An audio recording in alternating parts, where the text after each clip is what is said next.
We've lined up the top stars from Hollywood and from all over the world to entertain you on a giant screen with the few colorful motion pictures you've been hearing about and reading It's about. showtime, folks. Enjoy the show.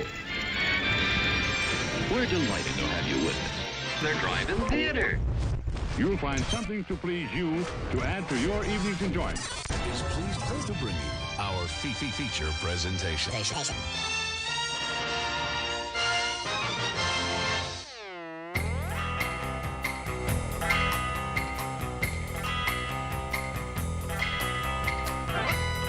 What's going on, everybody? Thanks for tuning in. You are tuned in to the Drive-In Speaker Box. It is Monday night, 8 o'clock Central Standard Time. What is today? June 17th? The 17th. 2023? July 17th. Why, right on. Well, welcome. I'm your host, Bo, the boom operator. I'm Slick Doggy the Grip. And we're going to be talking to you about movies for the next hour, because that's what we do. If you read the title, we're going to be reviewing Mission Impossible: Dead Reckoning Part 1. We're going to be talking about that. We're going to be talking about the strikes going on in Hollywood right now. We're going to be talking about what happened the past week in the news. We're going to talk about all sorts of fun stuff. So if you are tuned into the podcast, wherever it is you get your podcasts, you can always join in live on our live stream on Facebook, Twitch, or YouTube. We really love Twitch. It's a lot of fun. We do a pre-show for all of our Twitch viewers. You can jump in there, and we love chatting with you, being a part of the action. Or if you just don't want to look at us or read or be a part of it, you can just listen while you're in the kitchen. Just call out to your smart speaker, say, hey, whatever, play the Drive-In Speaker Box podcast, and it'll do it. It'll find it for, whatever you're subscribed to, and it's cool. Science is neat. Yeah. Did you see anything other than Mission Impossible this weekend? No. Why would I, man? It's Mission Impossible. It's the only thing you need to see. I'm going to start the show again with, if you listened last week, we still had some crisp, cold, delicious Cayman Jack margarita ready to drink here. For those of you that aren't diabetic and really need that just collective high fructose corn syrup sugar bomb in your life, reach for Cayman Jack. Oh, what are you sipping on over there? Just some sweet tea. Just some sweet tea. Yeah. That can says It's a big tea. It's peach sweet tea. But it also says hard really big on it. So just checking. But anyway, I didn't know it said it on both sides. it did. It's yeah, everywhere you look it's hard. And There was a license plate I saw earlier. It said, got wine. I'm like, that's a great way to get pulled over. yeah, not me, officer. But Not me, officer. Vince over on Twitch just threw a link down at our Discord. You can join our Discord all throughout the week. We talk about all kinds of movies. We drop trailers. We, have discussions. We force our Twitch mod to watch movies that he's never seen and Yeah. fun That's things. something we were talking about in the Discord, huh? Oh, it was. But All of the Patrick Swayze movies that he's refused to watch. because he's just wrong. But anyway, let's talk about the news. I have a lot of stuff that I want to kind of talk about tonight. I had a hard time this past week finding anything worth talking about because it was all actor strike stuff. That's what I wanted to talk about. Oh. That's that. I wanted to talk a lot about it actually. You go right ahead because Well, okay. So, as a person who it's hilarious because I'm still unioned in IATSE, right? So that is a big. It's not the SAG, the Screen Actors Guild, or the Screenwriters Guild. It is the harder working of the unions, and it is IATSE, and it encompasses way more people. Well, I don't know. Screen Actors Guild is pretty big because if you're in a commercial like 4 times, then you can get your SAG card. And I know I'm probably going to piss off a lot of screenwriters and SAG artists, and because I'm definitely on board with this cause here. But it is really interesting a conversation, and the one thing I want to start with before you like start glazing your eyes over when I start talking about like politics and stuff is everybody's like, oh, do we boycott movies? Is this big boycott? Because there are productions that are halted. I ran into one of my casting director friends here in town, and he's currently, there's a movie filming nearby, and he's like, yeah, we had to pause production because we are a union show, so we're having to figure that out. But the way to be a part of this is actually getting off your ass and going to the theater. Like, seriously, if you want to support what the strike is all about, go to the movies. Buy a ticket, sit down. Don't have your fucking phone out. Well, there's that. But pay for the theatrical experience. That is the absolute best way to support these people that are on strike. Because this is content that's already made, and the contracts for theatrical releases is a much older legally binding contract that benefits the screenwriters, benefits the actors, not so much the crew members, but crew members do get paid more when there is better budgets for theatrical releases, right? And actors get their percentage points on theatrical earnings. All of the streaming stuff that everyone's too lazy to go to the movies, I'm going to wait for it to stream, all of those contracts, since it's such new technology, just get lost into the ether, and generally it's behind curtains. They don't have to reveal how much viewership, how much money they're making, how much whatever. Once it becomes into the streaming world, everybody that had anything to do with that production is kind of screwed. But when it's in the theater, that's when you can show these studios people still care about going to see the movies in the theater, and then these people that worked on these movies can get money from it. Because when you don't and you wait for it to go to streaming, the argument, which you've seen already if you've been following this, the studios are like, nobody really cares about going to the theater, so fuck off with that. We're just going to keep doing it on streaming, so we don't have as big of a budget for streaming, and we don't have to reveal any of the numbers for streaming, and you can just go, lose your house, and we'll wait for you to lose your house. I don't know if you read that article where a production head, studio head, he was just like, well, talking about these strikes, and said, we're not going to budge. We're going to just wait till they start losing their homes, and then they'll be ready to talk. It's like... Yeah, eat a butt, guy. I don't know how I feel about that, though, too, because a lot of these actors will have millions and millions of dollar homes that they could probably do without. And, are we supposed to feel bad for them or something? I don't know. I don't care about any of this, honestly. Well, a lot of the actors, the reason the SAG actors got in, their sort of rallying cry is not all actors get paid like Tom Cruise. And well, not all actors are Tom Cruise. Did you see the beginning of Mission Impossible 7? It said, hey, Tom Cruise, production. True. He makes the movie. He is the movie. It's true. And so maybe more actors should be Tom Cruise. But I think that a lot of people, like regular Joes that are watching TV and movies and doing streaming and going to the theaters, they think that because you're an actor on screen, you're probably a millionaire, and that is not the case. Far from it. Yeah. I think the average median income of I think there's 160,000 plus members of SAG right now, and of those, the median income is just over 120 grand a year. So it's not bad money, but when you're living in LA, that's poverty. And you have to understand that these negotiations are not so the Jennifer Lawrences and the Tom Cruises and the Kevin Harts and the Dwayne Johnsons can get more money. It's for all of those people that are background actors and up and comers and all of that kind of stuff can get supported. Bottle Rocket 5000, who is a filmmaker, by the way, he said the writers definitely don't have millions of dollars. They don't. There's a handful of them. But it's hard business. And you know what? Since you said Dwayne Johnson, you see that his next movie, he's going to be the highest paid actor ever. Or whatever. Oh my God! Like it's the biggest paycheck any actor's ever been given. It's crazy. So it leads me to another thing that I wanted to talk about that I think I posted in our Discord this week, but it was a studio and a camera. I don't have the article with me, but a studio was announcing that they would pay people a single day rate for background actors to come in and get their likeness scanned for AI to use them as background cast for basically forever. So, a schmo that is not in the industry is like, man, I'll go in there and get $300 to just be in movies. Oh, yeah. Until all of a sudden you are watching a movie that's like, a remake of Debbie Does Dallas, and you're getting did in the background, as Jake said earlier in the show. That's not exactly what I said. It was a lot more. It was a lot more graphic. Wow. This is a PG version, but they will have complete permission to use your likeness, and that's a part of the deal.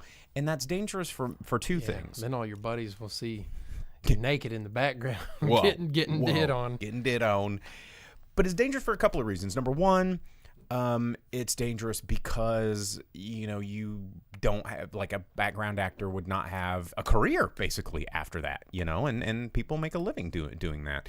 Number two, it would basically eliminate people's ability to break into the industry. A lot of people are discovered by being background actors, being on multiple sets, meeting people, learning set etiquette, like hanging out at Crafty, bumping shoulders with somebody, and they're like, oh, I like the cut of your jib. You're gonna be in pictures, and they become a celebrity, and so it would make Hollywood far more incestuous and nepotist than it already is. You look at a lot of these people that are filmmakers and actors, and you look at their families, and it's like, oh, well, they're parents were an actor and a director and this famous actress and this famous producer, and it just becomes like a little neighborhood. Yeah, I just saw an article that Christopher Nolan cast his daughter, and she gets blown up or something like that at the bomb. Yeah, and everyone's like, oh, that's funny, he put his daughter in an explosion. But now she has acting credits, and she has her breakthrough, and she can start being like, oh, well, I was in Oppenheimer, and everyone's like, I've heard of that before. Well, it's like in the new Justified thing that they're bringing back, with Timothy Olyphant. His daughter in the show is his daughter in real life, and it just kind of keeps it in the family. Yeah, and then all you ever see in the interviews and stuff is like, well, they have chemistry because they have chemistry, and I think it works best. And everyone's like, yeah, that makes the most sense. But it's like, what you don't realize is like, same thing with award shows. They're just you look giving themselves money. A big famous example is Nicolas Cage. He's only famous because he's from the Coppola family.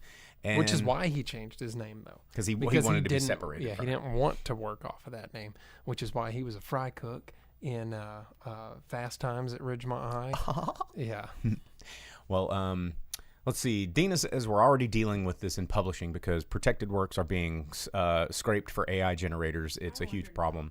And, yeah, these AIs, like, if you're not familiar, for those of you at home that haven't been in our Discord at all and seen the humongous piles of AI-generated screenplays that get submitted, AI is not creating this from scratch. It's like a super Google machine that takes all these pieces and, I saw a lot of this on Google, and I'm giving it to you. It is the villain of the Mission Impossible. But AI is scary, and it's not creating anything on its own. It's borrowing pieces of everything and assembling them together, which, is part of the creative process in its own right.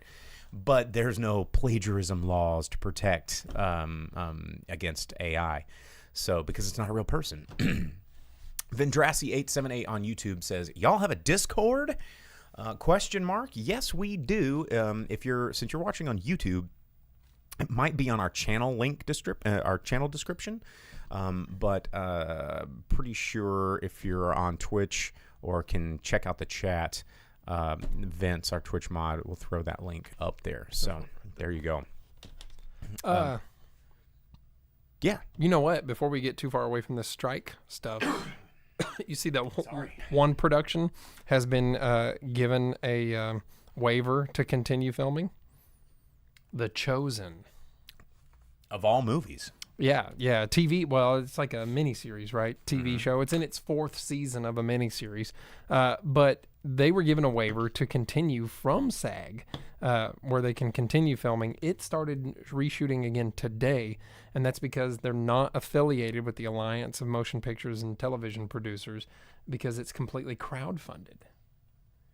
Oh, is this the It's Bible series? yeah. Yeah, It's the leave it to Jesus the and stuff. Bible to not have laws apply to you. Well, so the whole thing is the main actor is a SAG actor, right? But the production was they went through their channels and they asked SAG and everything if it was okay for them to do it, and they reviewed it and they said, yeah, you guys can continue. Here's a waiver. But that's cool that those people get to continue to work and be paid and have jobs and stuff like that because it's all crowdfunded, and they've been given like over $40 million to make this show just from contributors, like PBS style, but for Bible people.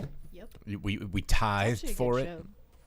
I've heard it's really good. They put it in the movie theater. So you know, They did like a Fathom event style thing. They put it in the theater. I've seen like one episode of it. The production on it The is first season, it's not bad. the production on it's very good for finding out that it's only been given $40 million to make the entire thing. It looks really good. So if that's your thing, or if you just like timeless stories or whatever, they've been given the okay to continue on their fourth season. But another obstacle they jumped in that is that the first 3 seasons they've sold to like Netflix and CW and a bunch. Pureflix. Is it on Pureflix? I don't think so. That was on Dove. It's more like mainstreamers and Dove. stuff like that. But they sold those 3 seasons, but because each season is sold independently to help fund the next one or whatever to this, it also doesn't get in the way of them continuing filming. So there is some things continuing, even though all of your favorites like Deadpool and all of these things that were getting you very excited about movies have been shut down. Oh, yeah. Just You remember when God's Not Dead was? So that was all shot here in Arkansas. What? And they asked me to do sound for the first 2, and I respectfully said absolutely not. But those were non-union shows, and they were humongous disasters. And I think it was on God's Not Dead too. The first one was non-union. The second one was not union until about halfway through production, and then enough people like blew the whistle and saying like, this is a huge budget like film, and they're taking advantage of the crew, and the term is called getting flipped. And so the movie went from a non-union production to a unionized production. Everybody that was working on that immediately got their union cards, which was pretty cool because if you didn't have the required hours to be eligible for whatever union, you immediately got eligible, and it pissed off the production company like crazy. So it was interesting to witness how that has. And you know, I didn't know that. I'm about sorry, God's Not Dead. I'm sorry, I got so tickled. Velvet Santa, God's Not Dead 3. He's not dead. He's just very badly burned. Is that a Monty Python production? No, it's Will Ferrell when he gets that's put in the right. pit in Austin Powers. Austin Powers. Yeah. He's like, I'm not dead. I'm just very badly burned. And so Dr. Evil sends someone in there to shoot him. And he's like, you shot me. I do remember that now. It's pretty good. Austin And Powers. Movie Albert points out something. At least Marvel movies are shut down. Yes, Yeah, at least brilliant, they're, except for Deadpool 3. That's like the one thing that's like, I was willing that's to a watch bummer. And that's still a Fox production, which is under Disney now. But Yeah, and it's being headed by Marvel and old Dingleberry Dingus man, Gunn. Kevin Feige. Or Feige. Well, did you read the article that came out like maybe last week where Bob Iger admitted, he goes, maybe we should not have made so many shows because Now you have nothing to work with. no one cares anymore. Yeah, I've seen they were like all Bob like Iger's going to exposed. stay on at Disney, and then he said stuff like that, and then everyone's like pointed out that he's kind of a dick about some things, and he's been in more news than what I cared to read about. But Disney love their Bobs. Disney also again reiterated that they're like sorry about the last 11 years of what they've done to Star Wars, and they're going to maybe They take said it sorry? down a notch. Yeah, they're like, maybe we goofed. And also, it was in the news that Kathleen Kennedy said that she's staying at Lucasfilm only because no one else wants it, because everyone looked at her and what they've done to Lucasfilm, which is so sad, because if you look at old interviews with George Lucas where he's with her on set, he's like, this is Kathleen. I'm going to let her make day-to-day decisions while I do family stuff and all this.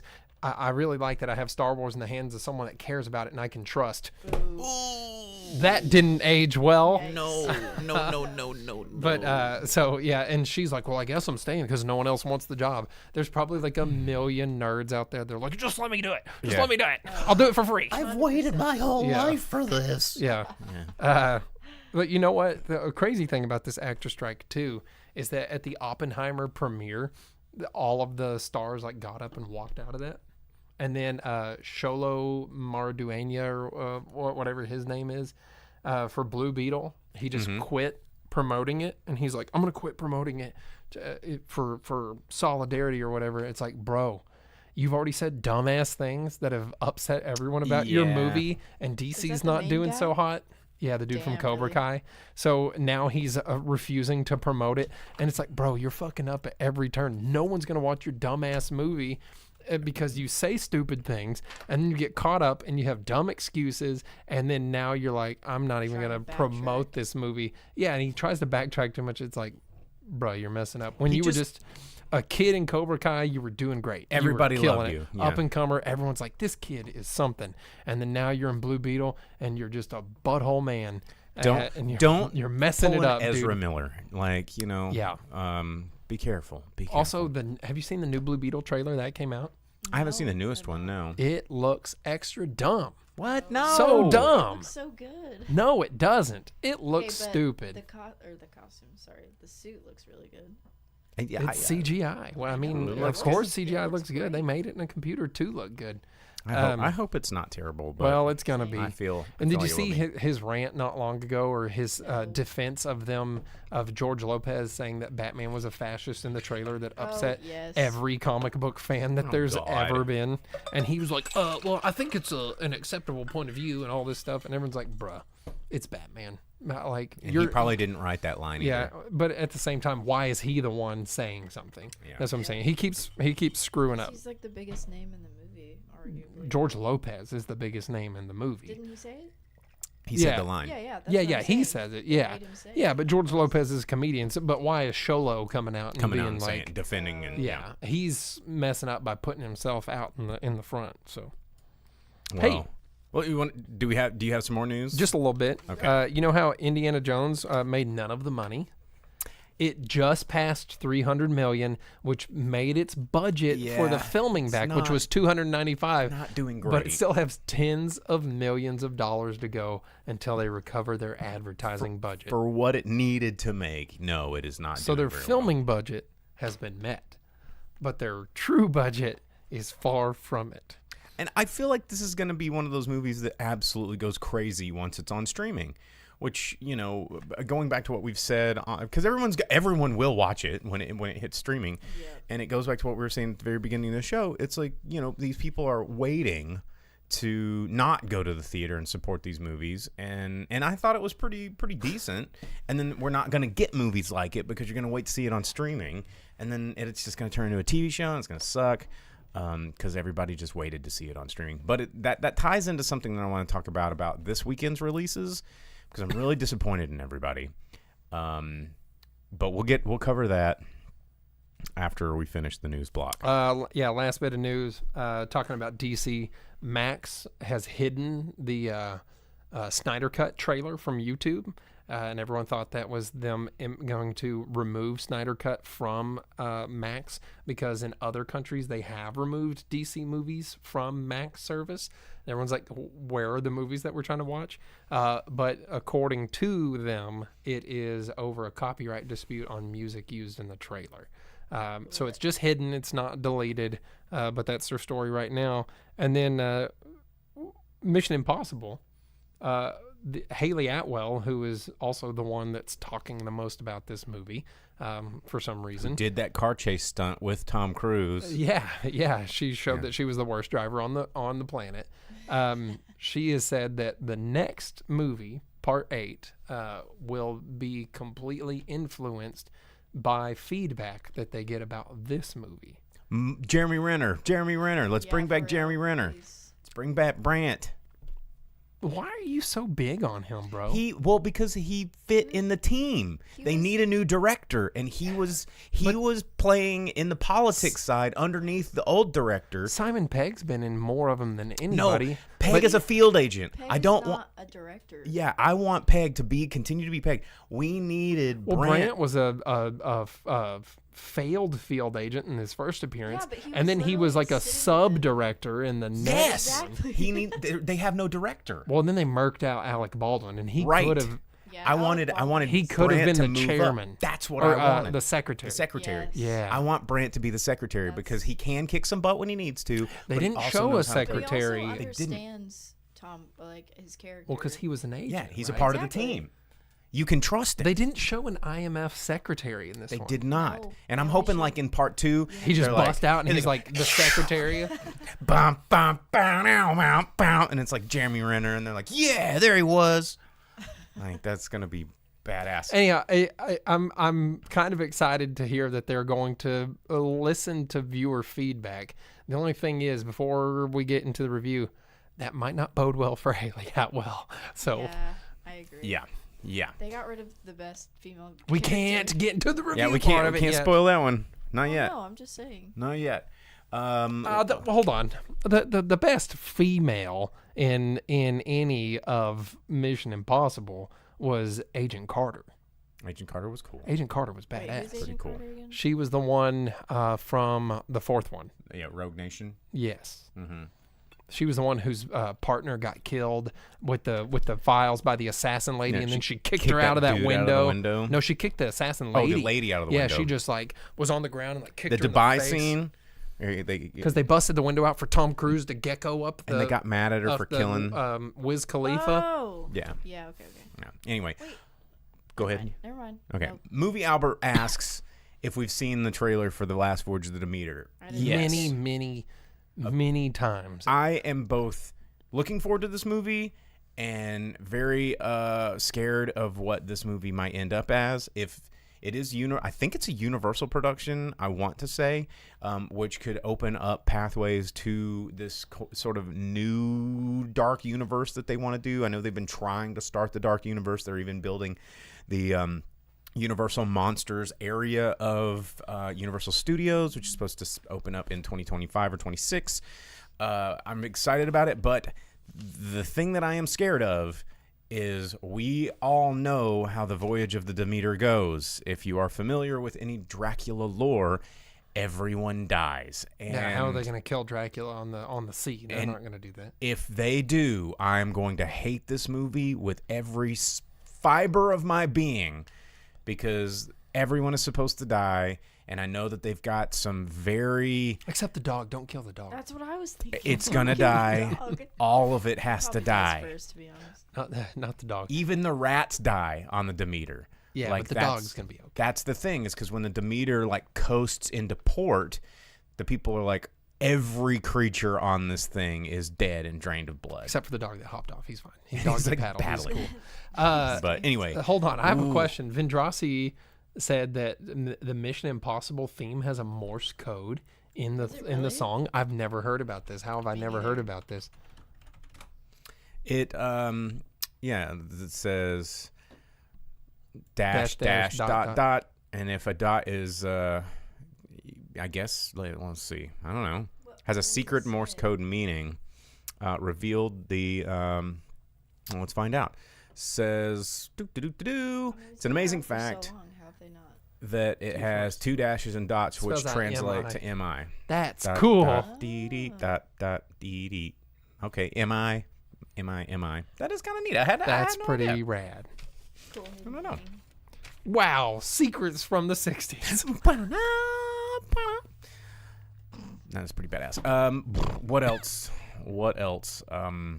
Dina says on Twitch, Yeah, what is going what back does to the beep Demeter. mean? Peekaboo. What does that mean? I don't know. It says they seem to indicate everyone dies. Knowing Hollywood, there will be a surprise survival, It's but gonna they're be an the main empire. dude. I mean, Probably some kind of colored person. what scares The main me? dude. I'm just saying. The main that's dude, the yeah. main dude. What scares me is, when you stack a cast full of sort of, for lack of a better term, virtue signally sort of casting, you set yourself up in a way that right now, in the way that reactionary social media goes, if you kill those people or they don't win, then your whole plan of casting them is now backfired. And maybe, I don't know, like that girl that they cast as Snow White, and everyone's just being mean on the internet, and she's like, "Oh, don't take it out on me! Don't take it out on me!" Have you seen this? No, I have not seen Oh, this. yeah, she's like Colombian, and she's Snow White, and everyone's like, her name is Snow White, and just because her skin is Snow White, and explain it, and everyone's like, we don't have to explain it, it's a Disney, and she's like, don't pick on me, internet, don't pick on me.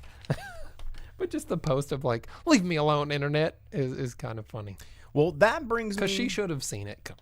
That brings me to what I wanted to talk about. If you have any... People being mean on the internet? The internet. Do you have any more news that you wanted to drop? No. So we need to talk about what's coming out this weekend. Yes. One thing. James Gunn on the your internet. news. One more thing. Yeah, one more thing. James Gunn in the internet, that's always a thing that's never good, has defended his addition of way too many friggin' superheroes in Superman Legacy, because the first Superman movie in his DCU reboot is not a Superman movie, but instead what seems to be some weird Justice League, Justice Society movie, because it has Hawkgirl Metamorpho, which I'm actually very excited about. Guy Gardner, Green Lantern, inexplicably, and Why then do they at least one always other. sleep on Martian Manhunter? They had him in the Snyder Cut For like also, 2 Martian seconds. Manhunter's lame because he's too OP, bro. He His fire, weakness is fire. which is everywhere. Not Here's a lighter, dude. And he's Not like, necessarily. How many times a day do you get set on fire? Never. So how many times Well, a day is Martian Manhunter? nobody tries. He can phase through everything. He can read everyone's minds. He can shapeshift. He also can why he's exist in the cool. vacuum of space. He can do absolutely anything. I know. He's Superman. He's so if he cool. could go through walls without breaking them and read people's minds, he's too much. No, But- Superman's too much. Really? Because Martian Manhunter's more powerful than No, Superman. because everybody has fire in their pocket. And if Superman tried to punch Martian Manhunter, what's he going to do? He's just going to let it go through him. He's like, okay. Yeah, but the only thing that can make him weak is kryptonite. Where are you going to get some of Or brain attacks, which Martian Manhunter can do to him. that? Hell yeah, that's why Superman sucks. Anyhow, the point of it being, it looks to be a Justice Society, Justice League type movie, and a lot of fans are like, why? And James Gunn goes, listen, everyone, listen. I don't put billions of characters into a movie for no good damned reason. Okay, it's because they help the story. And he's like, I'm not trying to set up future adventures. It's like, yeah, you are. You're making a whole universe, you dumbass. And he goes, I'm not trying to set up future adventures. If they're there, it's only because they help progress the story of Superman. And it's like, what is Hawkgirl and Metamorpho doing that's helping Superman's story? What is Guy Gardner doing? What is Superman doing to promote Superman's Except story? for that Guy Gardner shows up. He's like, what's up, dude? I'm a dickhole. Your babe's hot. Guy Gardner. And Superman's like, you suck. And everyone's like, yeah, Guy Gardner does suck. This has really built the character of Superman by him telling Guy Gardner that Guy Gardner sucks. What is that going to Metamorpho's do? Cool, though. Metamorpho is cool. I'm very excited about this. I want a Justice Society. I want to see Wildcat and Mr. Terrific's in this. I'm actually very excited about Mr. Terrific being That'd on be pretty screen cool. because he's gonna be like technology, and he has a big T on his face. When do we get Plastic Man? Never. We're never. They'll never give us Lobo, and they'll never give us Plastic Man. They're and the we'll two never that we get need. what we want. Oh, yeah, they're great. Plastic Man could be the DC Deadpool if they played it right. But if they do it, everyone will just say that. They're like, well, he's like Deadpool. But he's cooler. Yeah. So no, we'll never get the cool characters, man. He's a bank robber. That's what's He's cool. indestructible. I know. Oh, I guess I don't know much about plastic. Yeah, he's basically Marvel's Mr. Fantastic, He's a but bank a robber. bank robbing asshole. He has the same origin as the Joker, but he turned into a stretchy plastic man that is a total goof and can do anything and can't die Why is he? Never mind. But he becomes a good guy. because he's a dumbass. Let's get Dead Man on screen. I would Oh, say, for yeah. real. Dead Man's cool. Let's see. Vendrasi was saying I was expecting him to play Hal Jordan instead of Gardner since he has done so much VA for Jordan in the past movies. Yeah. Also, he looks like Hal Jordan. Okay, well, we got to move Yeah, on. do your We, thing. we only have 20 more minutes of show left. This weekend in the box office, Barbenheimer coming out. And I wanted to talk about this for a little bit more than a normal this is what's coming out, because you know Oppenheimer, you know Barbie. We've talked about these movies. They're coming out this weekend. What we haven't really discussed is the internet meme driving the double feature of Barbie and Oppenheimer, right? We're in a time where everybody's staying home and not watching these movies. They're skipping out. They're not watching Mission Impossible in the theater when they effing should. They're not watching Indiana Jones, despite it being way better than Crystal Skull. You know, and they're like, the movies are too expensive. I don't want to go. It's just too inconvenient. But when TikTok says, you know, it'd be a funny idea if you go see them back to back because internet TikTok, and everybody's lining up and freaking out, and there's sold out shows all over the place for two movies that I think that were, if they were to come out independently from one another, they would have just done okay. But now there is this huge... Especially Oppenheimer. Yeah, it's like a movie about a nuclear bomb. Yeah, it's probably going to be a good movie. But I guarantee you it wouldn't have had a bunch of bras on TikTok lined up to go excited to see it on opening night. I'm stoked for these people to sit through 5.5 hours of movie and be like, oh my God, dude, can we leave yet, bro? And that's only like an hour into Oppenheimer. You know, well, as Velvet Santa, he says at least people are getting excited about going to the theater. They're not excited about going to the theater. They're excited about posting pictures of themselves at the theater with their tickets, and they're probably going to be assholes on their phones in the middle of Oppenheimer that I'm going to choke to death. Exactly. I feel like people are going to be on their phones the whole time, TikToking, recording, going, look at what I did. I did the thing that you told me to do because the internet is my slave. Also, straight up, I told someone in the theater last night to put her phone away that was out for 3 minutes during one of the most biggest scenes in Mission Impossible. And then they waited and attempted to attack me in the parking lot. What? Because they were so upset that I told them to put their phone away. Why do you always get in fights? All I said, will you please put your phone away? And they go, oh, your phone, please put your phone away. And then I sat down, and then they wanted to fight. Well, what happened in the parking lot? I want to hear the rest of it. I just drove away. I wasn't dealing with that. Were they like, hey, man, you're a phone guy? Oh, they whipped their car up and got out and tried to charge at me. And I was just... What'd they say? I don't know. I didn't listen. I drove away.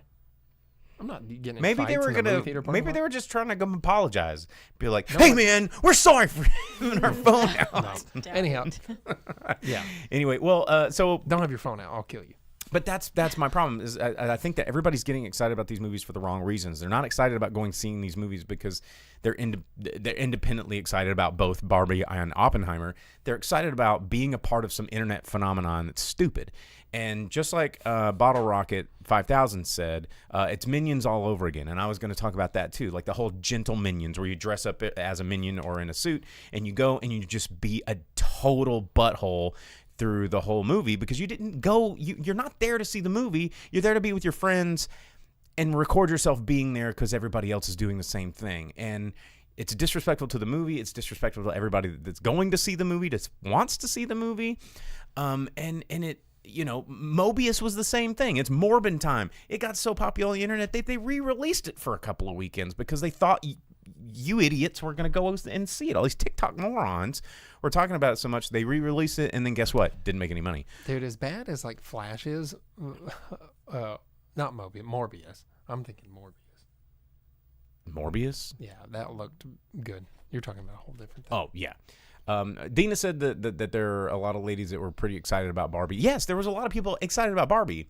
I'm not trying to just say that no one cared about Barbie or Oppenheimer. There are people that are excited about Oppenheimer. There are people that are excited about Barbie. This amalgamation of Barbenheimer is a whole different demographic that I think could care less about both. Also, They're I don't all understand. TikTok fuckers. Yeah. Yes. I don't understand how anyone cares about Barbie when the trailer shows you it's just the Lego movie again.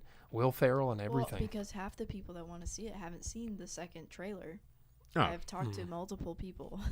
Because when I saw that it was just the Lego movie all over again, I'm like, oh, I've seen because Will Ferrell's in it. Yeah, as a dude trying to Literally stop doing toys. The same thing. Yeah, exactly. It's the same thing.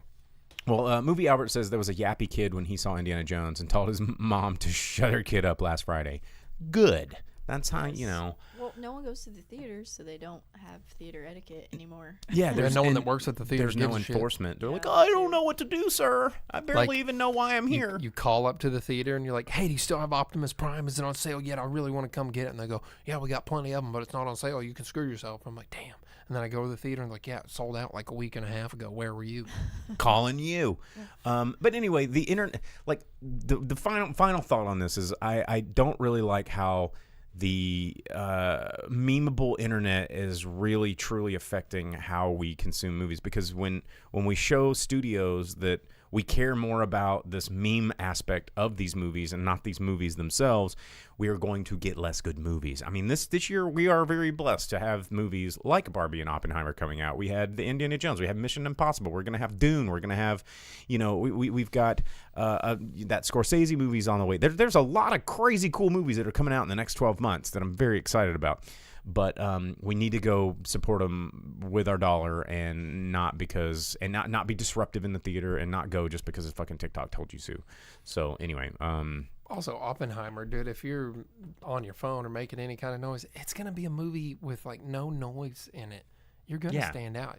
Everyone's going to know you're an asshole. I mean, no one's like, yo, dude, I'm so excited about going to see Schindler's List. Ah! It's like you're about to watch a movie about the eradication of people and the invention that was because of it and how the world changed. Like, this is not going to be an exciting, rad movie. It's going to be a difficult movie, I think. And most of Christopher Nolan's war movies aren't like, oh yeah, did you see that dude like die on the shore? Here's 2 hours of people getting brutally shot. Here's 2 hours of watching people get turned into dust that really happened. Anyway, whatever. Those movies are coming out. We'll see them. We're talking about them. I'm not gonna go see a double feature of it. There's no way. Yeah, I can't. I'm gonna go. But they're coming out this weekend. So, all right. On a lighter note, let's talk about how badass Mission Impossible was. Okay. It's the title of the show. The next 15 minutes are talking about how badass Mission Impossible is and continues to be. Dude. So, we're not shy about how much we like Mission Impossible, right? It's the tits. It's super rad. I was talking earlier, Pluto TV has the first 4 of them for free right now. You can rent and watch the other 2 where they're on Paramount, where you don't have to pay dollars for them extra. And they're so easy to watch, and they're so good, and everything leads into it. And then you have the new one. I know. And it's more. It's just more. And it's Ethan Hunt being Ethan Hunt. Of course, there is the one, there's 2 detractors from the movie. The first one being that they're like, well, the world hates Ethan Hunt. He's gone rogue, and he might be a bad guy or something. He's going against national interests. It's like, have you not learned by now that Ethan Hunt is the only one? A couple of characters, like there's a supporting character that's like, there's like maybe he's right. There's the whole meta scene of being like, but what if he's been the good guy the whole time and everyone just tries to say he's the bad guy to trip you up? And the dude's like, don't be ridiculous. Well, and I'm glad that they included characters like that. That's one of the things I love about this franchise is they start to include things that we all as an audience think about, and we're like, what if? And certainly someone, would figure it out that they're always getting disavowed and always doing whatever. And it includes that as a part of the narrative conversation on screen. And, I was talking with someone the other day about more reasons why I like these movies. And it is, unlike, say, a movie like Fast and Furious that over time has just gotten so wildly outlandish and ridiculous. Like, this movie is still a very competent action movie that doesn't take itself super seriously, but takes itself serious enough to make it to the finish line where you're still caring about what's going on and it still feels like there's stakes. This one had more comedy in it than any of the others. This is true. But I felt like it balanced a lot of it. It was also, a pretty serious movie. And you're right. It is an action movie. It is what you want it to be. It's spy thriller. It's drama. It's action. They don't get you tripped up in romance and stuff that you don't need, except when it works, like in Mission Impossible 3 and 6, where it's there just a little bit, It's just seasoning, you know. And the comedy generally, you have not everybody is a comedian in this. Unlike, say, you look at some of the Marvel movies and everyone is basically, trying to carrot top their way through the whole movie. I felt like in the last Thor movie, it was like watching a Carrot Top bit where it's like, look at my axe, look at it do dumb shit. But this movie, the car chase. I want to mention this car chase, which I don't know if we talked at the beginning of the show or pre-show. I don't know. We haven't really at all. The longest car chase ever. And Haley Atwell and Tom Cruise were really like handcuffed together. And as a scene, it's really impressive because they did it as a 2-shot. So if those of you guys don't know what a 2-shot is, it's not like we filmed this one and then this one is 2 scenes we put together. A 2-shot. This is a 2-shot. This is a single. If my hand was right here and this was my face, and I'm like, oh, this is me, the boom operator. Oh, this is a single. And then we go back to this. This is the 2-shot of both. And then you have, over the shoulders, OTSs. So if like I'm talking to Jake, and you see kind of my shoulder and Jake's face when he's talking to me, and then a flip, those are singles. Back to the 2-shot, whatever. Okay, we all know what a 2-shot is.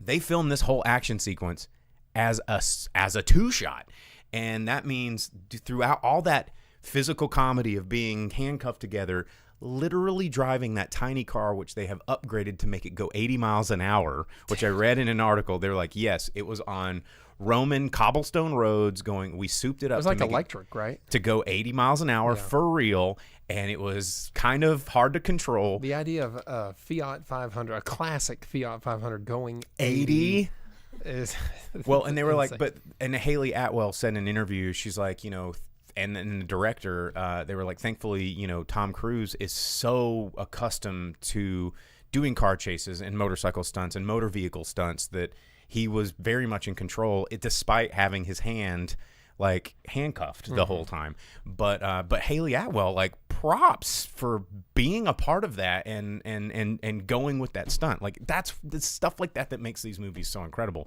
And that comedy that was playing out felt so natural, even in the middle of that really impressive stunt. Like, it is just classic Hollywood, like golden era movie magic that I love about these movies. Yeah, and all of that stuff was fun, but the other part that took away from the movie, the only thing that I didn't like about it was Haley Atwell.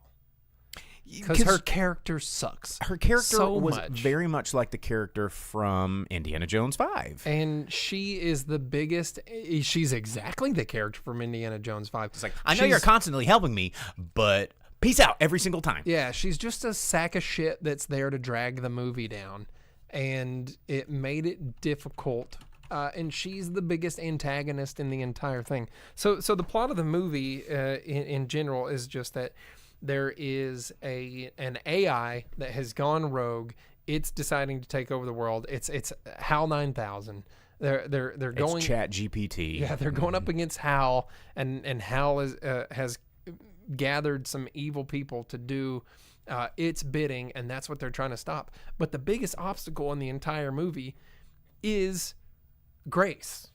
The character of Grace. She's the biggest obstacle to everything in the entire movie, and yet they continue to try and help her and do things for her when she does nothing but get people hurt, cause more problems, potentially destroy the entire world single-handedly because she's a dumb asshole. True. Everything about her character was so stupid and unnecessary, and a poor repeat of the character from Mission Impossible 2. The thief, yes. The thief chick that he hooks it up with. And also, this character is a reason that another character has a very terrible time. And that was a good character. People you like, you don't get to. I don't want to give any spoilers because Grace is in the movie. And the whole thing with it is, at first it's like, it seems like he's trying to look after her like a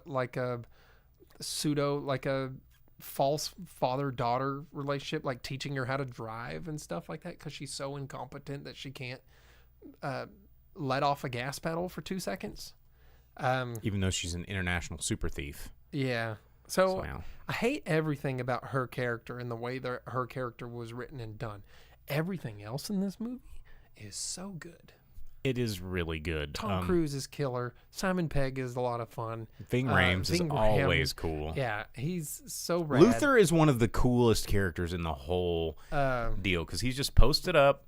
And Rebecca Ferguson is friggin' cool. She's awesome. She is so awesome. Yeah, and oh, there was another thing that we posted in our Discord, which made this.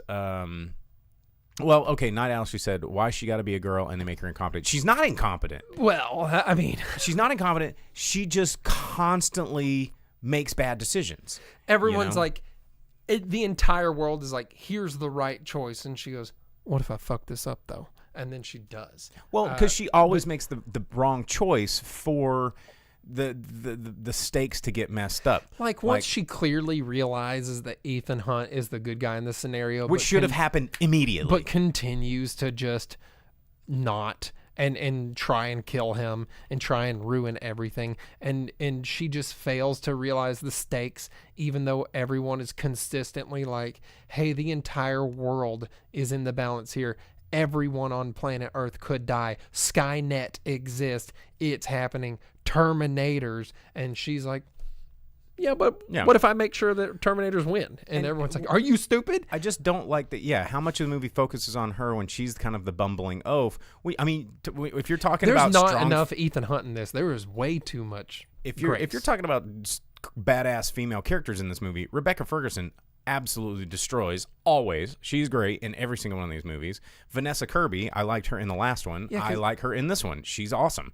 Really? I don't like her. I love her character. But I like Ilsa Faust in the last one. The last two, wasn't she? What was it? What was the last? She was in Rogue Nation. Yeah, and she was in Fallout. the last two, but I didn't like her in the first one because you didn't know if she was a good guy or a bad guy. Well, that's why she was great. Yeah, I liked her in the last one though. And then I actually liked the White Widow character played by Vanessa Kirby. Why? Because it represents in kind of an unspoken requirement of movies like Cloak and Dagger movies, where there is an acknowledgement between all good guy governments that they do have to kind of do business with bad guys to accomplish goals. And there are people, and mainly it's because it's the exact same character I play in D&D, is this person that's neither good nor bad, that is just out for themselves and making deals and kind of like neutral ground. Her character made no sense in this movie because at the end of the last movie, she had reconciled herself with the governments of the US and the UK. Yeah. And she turned in the corrupt MI6 dude and all that stuff. And she was free and out of it and cleared. And this movie, she's right back to where she was at the beginning of the last movie. But they don't. It didn't make sense. But I liked her character. I do like that character. Also, I didn't like Paris. Paris was a bad character that was unnecessary. And Gabriel has not yet become a cool villain. And so Bottle now Rocket. I'm nitpicking. This I like. Bottle Rocket says Kirby plays the daughter of the arms dealer from the original Max. So. So there's a connection to the TV show. There we go. That's kind of neat. Is that if that's where we're going with that? But anyway, overall, like, you know, there's a lot going on in this movie, and the article that I wanted to mention that we mentioned on Discord again that makes this movie really, really cool.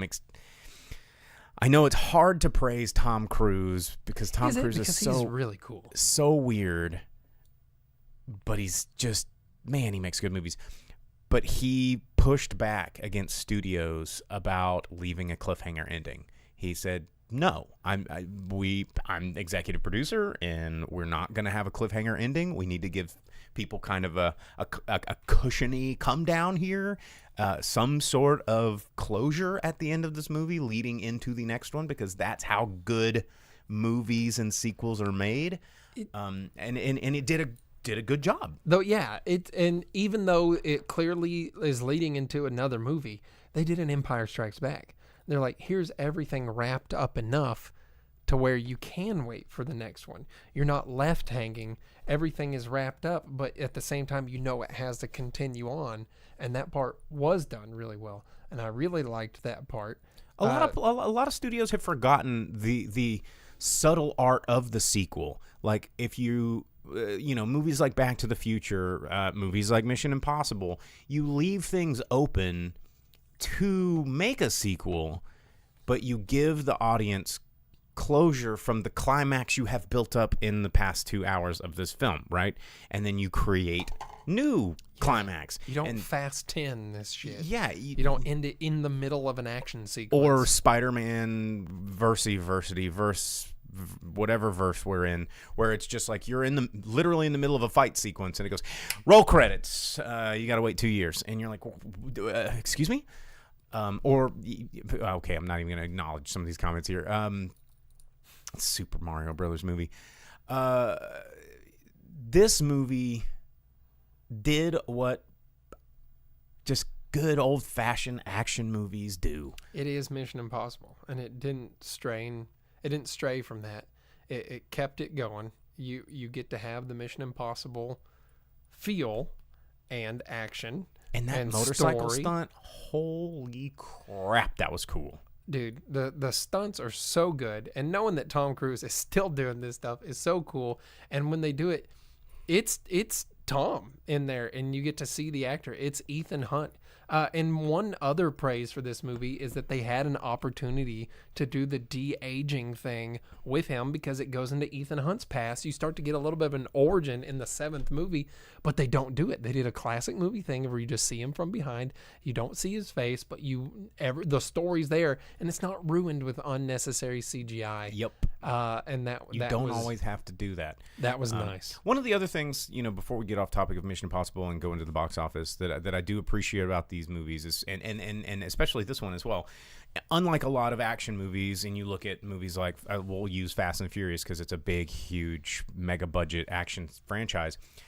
All of the main characters look beautiful while they're doing all of these stunts, because they're not doing these stunts. It's all computer generated. They're sitting in a green screen doing whatever. But Tom Cruise looks like he's in pain, looks like he's struggling. His hair is matted to his face because he's on top of a train going like 60 miles an hour. And he's not gorgeous looking. His face is doing this when he's like falling out of that motorcycle, because you're watching and witnessing this stuff happen. And it pulls you in as a viewer in a way that is so genuine. It's the difference between practical effects and CGI. Even a rubber monster on screen is fun and cool and exciting because they're interacting with a real object. You know that something's real and tangible that's happening, and you're like, how'd they do that? Wow, oh my gosh. And when you see stuff like this, like Tom Cruise, like flying down the streets of Rome in this car, like, and they're like hanging on and dangling off of this cliff, or having his face like plastered while he's falling off of a cliff and then hitting a parachute and jetting up into the air. It's cool. And it's just fucking cool. It's a cool movie. It's a lot of fun. The music is great. The visuals are great. It's a movie you should probably watch in the movie theater, so that you can get the effect of, like you've seen it in every trailer for it, where he leaps the dirt bike off the mountain. You don't see the rest of it though. The visuals and the audio and all of that bring you into it, like you're in an IMAX or something like that. I talked to somebody the other day that didn't realize that in Top Gun he was actually flying those jets. In the new one? Yeah. Yeah, he was. Yeah. I'm like, how did you not know that? Yeah. And before we get into the box office, this one didn't make the kind of money they thought it would. It still made okay money and is not doing bad. Same thing happened with Top Gun Maverick, and it ended up making the most money out of anything last year, and was super badass. So don't let the money tell you that how it is. Never let the money tell you how good a movie is. This is probably one of the better Mission Impossibles, like visual wise. Story wise, it's not quite as fun as some. I'd say, visual wise, it's great. The pacing's great, and a lot of these characters: Tom Cruise, Simon Pegg, Ving Rhames, everybody that's reprising a role. Rebecca Ferguson. Who else has been reprising a role in this movie? I think that's all of the dude that played Kittredge, because he came back from the first movie. They're into these characters. They're so believable now that. Honestly, like, I know that it's Simon Pegg, I know that it's Ving Rhames, I know that it's Tom Cruise, but to me, I'm not seeing those people. I'm seeing Ethan Hunt. I'm seeing Luther. I'm seeing Benji. And This is one of the few movies where Simon Pegg isn't Simon Pegg, but he's He's Benji. He's the character. Yeah. And I appreciate Mission Impossible for doing this. Because a lot of movies can't. A lot of movies, it's just like, yeah, that's Jack Black. Yeah, that's Kevin Hart. Yeah, that's Dwayne Johnson. Yeah, that's, I'm not looking at these characters. I'm looking at these celebrities. Somehow Mission Impossible manages to change that for me, and I appreciate it. So, anyway. I had a great time. Okay. Well, time for the box office. We're going to give you the top 10 movies in the U.S. Because we only give you domestic numbers. We'll give you some worldwide numbers for some of those bigger ones because it's interesting. But the reason we focus on domestic numbers is because that's what the studios pay attention to. So when you're going to the theaters and giving them your money, that's what tells them the metric of what we need to make more of, what we need to make less of, how we need to screw over the Screen Actors Guild, how we need to screw over the Screenwriters Guild, like all of this stuff. Like that's what studios pay attention to. It's not streaming data because that's evil. Streaming is evil when it comes to trying to get people paid. So I'm going to let Jake take over with number 10. I just want to touch real quick. Number 13 is The Flash. It made a total of $106 million so far. It's in less than 1,000 theaters. And then that Ruby Gillman movie is in its third week out. It's only made $14 million total. Sad for all of those. DreamWorks. But a surprising DreamWorks. number 10, Little Mermaid. I don't think it's been on there in a week or two, huh? Not that I remember. It was number 9 last week. Was it? Yeah. Okay. $2.3 million for it. It's brought in a total of $293.9, so $294 million in 8 weeks. Not great from Disney's standpoint there. Especially considering the insane success of things like Beauty and the Beast and Lion King. Sure. And then another disappointment here in its second week out, Joyride, that you've seen millions of trailers for. It brought in $2.5 million this past week for its grand total of $10.6 million in the box office. That R-rated comedy is not looking so great right now. And then 4 weeks out, coming in at number 8, No Hard Feelings, brought in $3.3. But that was an R-rated comedy as well. That one is, and I reviewed it on the show. $3.3 million. It brought in 46.6. I wonder if that's enough for it to make any money. Yeah, I don't think it did get some international traction, so it's made $77 million worldwide. That's comedies usually don't cost much. Exactly. Yeah, I wonder if they got anything there. And then in its 6 weeks out, at number 7, Transformers: Rise of the Beast, $3.4 million, $152 million at the box office. That one's actually available streaming already. You can rent at home, and it's or still whatever. number 7. Mm-hmm. Yeah, so you can watch that one at home. I wonder Better in how. the theater though. Oh, it's definitely better in the theater. There's big visuals in that. If you can get past the idea that Pete Davidson's in it, it is bearable. It's not bad. And then coming in at number 6, Spider-Man Across the Spider-Verse, 7 weeks out, brought in $6 million this last week. Its domestic take is $368.8 million. Worldwide, it's made $663.5 million. It'll be in the billion club, I bet. Yeah, but 7 weeks out, that's not the kind of money they're used to seeing for these Spider-Man movies. It'll get there. Comic fatigue. It'll get there. But yeah, comic fatigue is very real. I think everybody's saving their comic book wad for Deadpool. Oh, yeah, for sure. And then coming in at number 5, Elemental, $8.7 million, and its 5 weeks out has brought it $125. However, overseas, it's been killing it. Yeah, 187.5 international. It's sprung back up. Big Yeah. total's 313, so that's probably enough for it to have a decent amount of profit. I was reading that Disney was surprised because they were starting to write it off as kind of a failure, and then Disney does that with movies like that one they put on Disney make $1 trillion in one day. Oh gosh, I quit. This movie we didn't advertise. Turns out people love it. Take it off Disney Plus right now. Get rid of it. We don't It's want to. garbage. Yeah. And then everyone's like, what about this movie that we found out we really liked? And they're like, we didn't advertise it. We don't care about it. It's gone. Number 4, Indiana Jones dropping from the second spot. $12 million. These are all rounded numbers right now, so I feel like these are still in their estimated stage. Yeah, they are. And it's 3 weeks out has brought in $145 million in the U.S. It did crest $300 million with its international, which means it's past its $295 million budget for filming. it still has to make up its advertising and distribution budgets.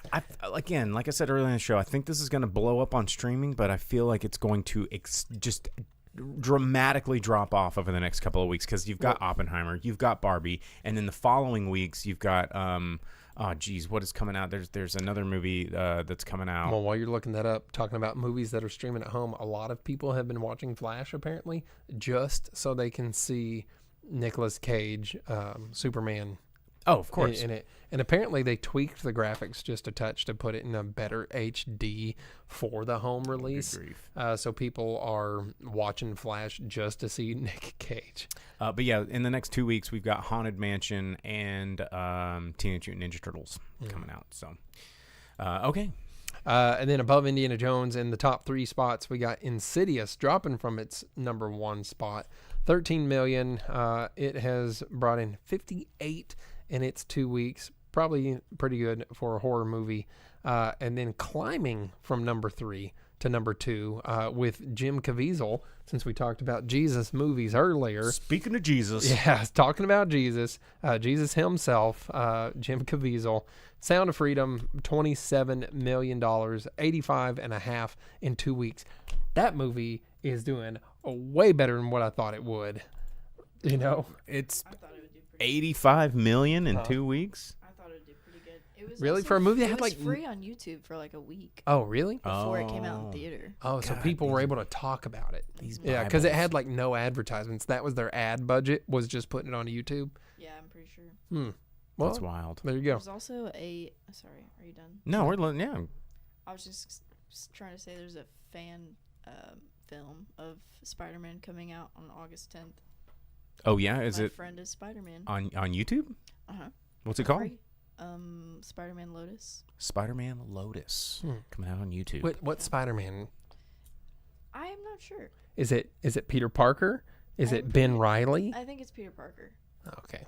Yeah. And then going back into super big, giant budget movies, taking the top spot, Mission Impossible. This weekend, it brought in $56.2 million, but it's been out for 5 days officially, with 1 day for Walmart people only that was out there. Actually, it's been out a week now. Yeah, It was released Monday. You watched it last I watched it on Tuesday. Tuesday. Okay. Yeah. So it was available Sunday for Walmart only at one of our local theaters. And then it's been in the theater for a week. 85 million. 80 million. 80 million estimate what we're looking at right now. I saw that it had taken in 85 earlier, but everything's in the estimated stage right now. But it has an estimated gross of 230 plus Worldwide. We have worldwide market, so it's doing okay. It's probably going to take off. As But more everybody's people- going, it's not as great as what we thought. And it's like 230 million in 7 days. Like, where are we? Like, what the hell is going on where we look at something and go, it could have really done a lot better, you guys. I mean, Well, again, this is it exactly needs billions. what happened with Top Gun Maverick. It didn't look great at the beginning, and everyone's like, Top Gun Maverick, total failure. And then, like, the second or third weekend, it just hit Mach 10 and did not stop. Literally. Yeah. I'm trying to see. What was its opening? It opened at 126 million. That was its domestic opening. So I mean, it's a big one. But then it went up to do 1.5 billion. But you remember them saying that, right? Yeah, they're like, well, we thought it'd do a little bit better than that. And yeah, like I just, well, and here's the crazy but as soon thing. as everyone hears, Here's the crazy thing. And inflation has not changed this drastically. Like, of course, inflation's a thing.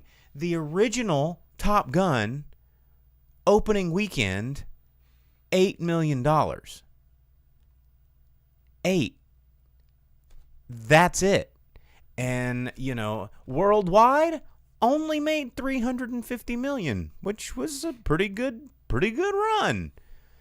And we're now discounting, like, and this has built a $1 billion franchise, right, off of just a one fucking sequel here, and because we at a certain point in our timeline, we were able to see a movie that, yeah, okay, maybe it only made $8 million in its opening weekend, but people were like, that's a freaking good-ass movie, dude. And now people are like, it only made $10 billion? This fucking sucks, bro. I can't even believe it only made $250 million in its first 3 days. Get out of here. It's garbage. And then nobody else watches it. Like, what is wrong with our brains that we can't, like, stop and go, that's a good movie. How much money it made? Who cares? And then what's going to happen is... Look at how much money Last Starfighter made. Oh, my God. Okay, do we really want to know? Because it made like $10, and then we're sitting here and we're like, yeah, hell yeah, Death Blossom. Everybody wants to make a Last Starfighter. It made $6 million in its opening weekend. And it made a total of $28 million. $28.7 million. But that movie... But you know what? Last Starfighter fucks hard, dude. It's so good because Death Blossom is so badass. Well, let's talk about, I mean, if we're going to go there, The Goonies. $9 million opening. Worldwide total theatrical gross, $64 million. That's it. Don't give Vince the ammo. And as Velvet Santa said on a Twitch, Wizard of Oz was a flop. And as Dina just pointed out, it's the corporate greed brain. And we have to stop this thinking of it has to make $1 billion to be a good movie. No, it absolutely does not. That is not how we need to be judging things. That's how we only get fucking Chewies and Walmarts and Texas Roadhouses and Tin Roofs and, you know, and then Olive Garden buying, you know, Ruth's Chris's and like all of this insanity that is happening in our world right now. But Vince says, I think this goes against the show, but I think it was better when people knew less about the industry. Yes and no. Yes and no. I think there is something about knowing too much about, like, understanding the industry is different than, I think, hyper celebrity obsession, right? We have more access to whether or not the guy playing Blue Beetle's a butthole or Ezra Miller got arrested twice. Like, you know, we didn't know how many people that a lot of very famous actors probably did bad things to, or how many drugs they did, or how many awful things that they were involved. We don't need to know that.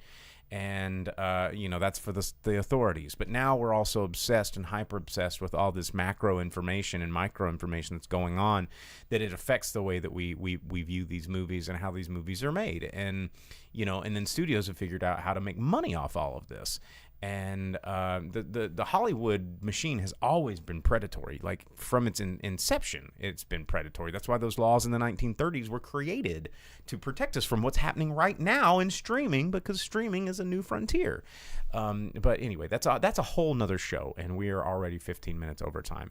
But Vince says, the people have spoken at the theater for the Goonies. Too late, Jake. We did not know about box office and equate money to quality. Yes, that is true. Like, having access to box office data is relatively new. They used to print that shit in the paper. Well, yeah, but you still had to, like, dig it up. It's not like, you know, you didn't have an app that was, and every single Twitter feed, like, going, this just in, nobody paid to go see Indiana Jones, so don't go see it either, because you're an idiot if you go see it. But Dina says, yeah, I'm more a person who likes data analysis of the movies, so she does both at the same time. Yeah, Dina on Twitch she loves the data. So, all right, guys, well, we're over time. We got to get out of here. Jake's got to get to work. I've got to turn the air conditioner on because I'm sweaty.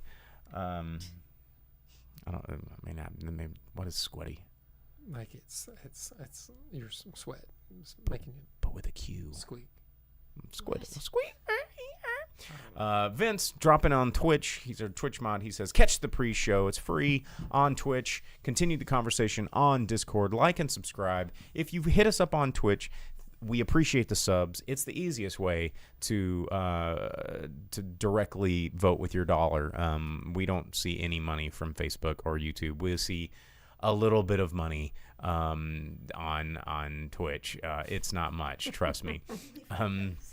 But driveinspeakerbox.com. If you want to just listen to the audio of this, you can subscribe to wherever it is you subscribe to podcasts to, or ask your smart speaker to play the Drive-In Speaker Box podcast. You have to say it all like that.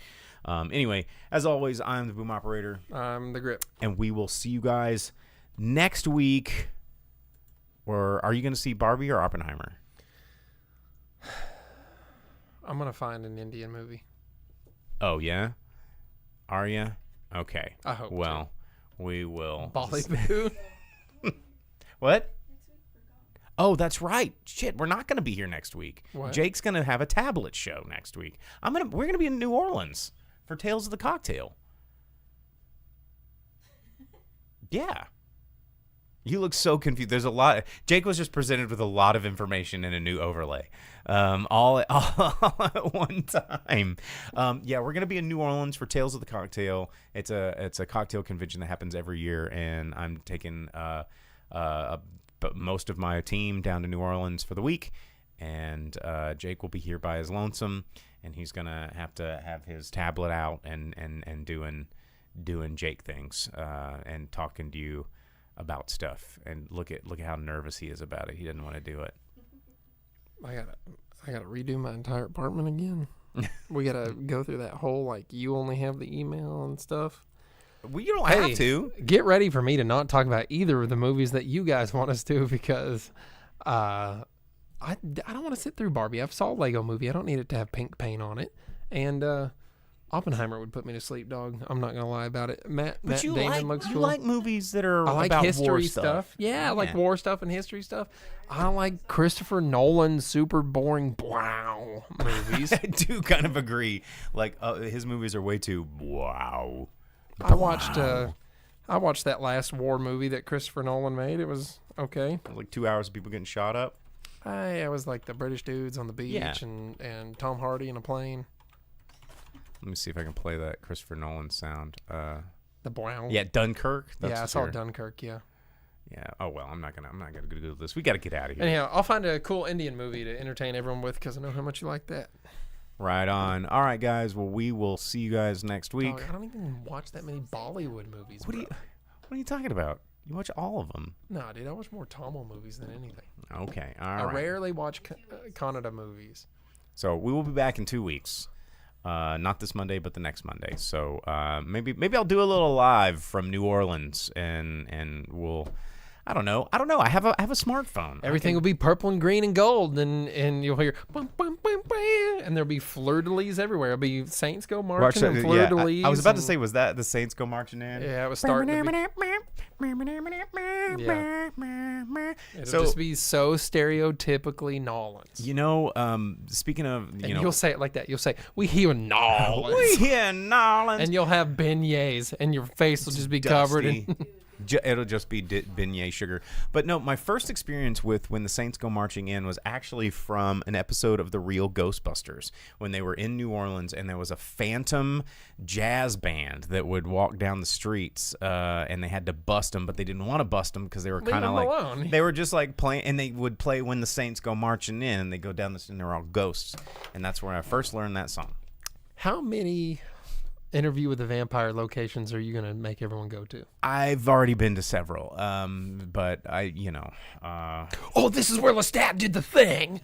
This is where Antonio Banderas did the thing. So last time I was there was a lot of locations for the AMC show, and you could see where they had filmed, and it was pretty cool because walking the streets of the French Quarter is literally like walking back in time.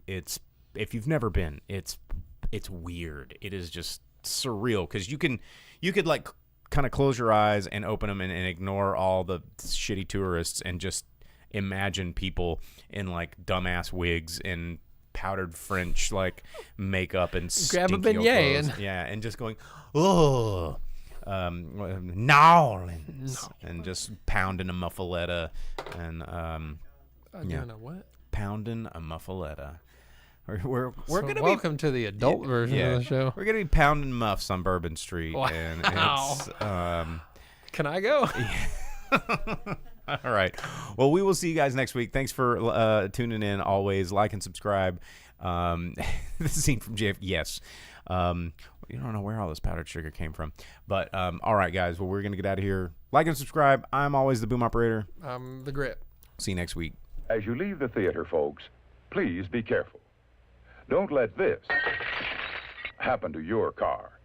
Be sure to remove the speaker before you leave. If you should accidentally pull a speaker loose, please turn it in at our snack bar or box office. Thank you.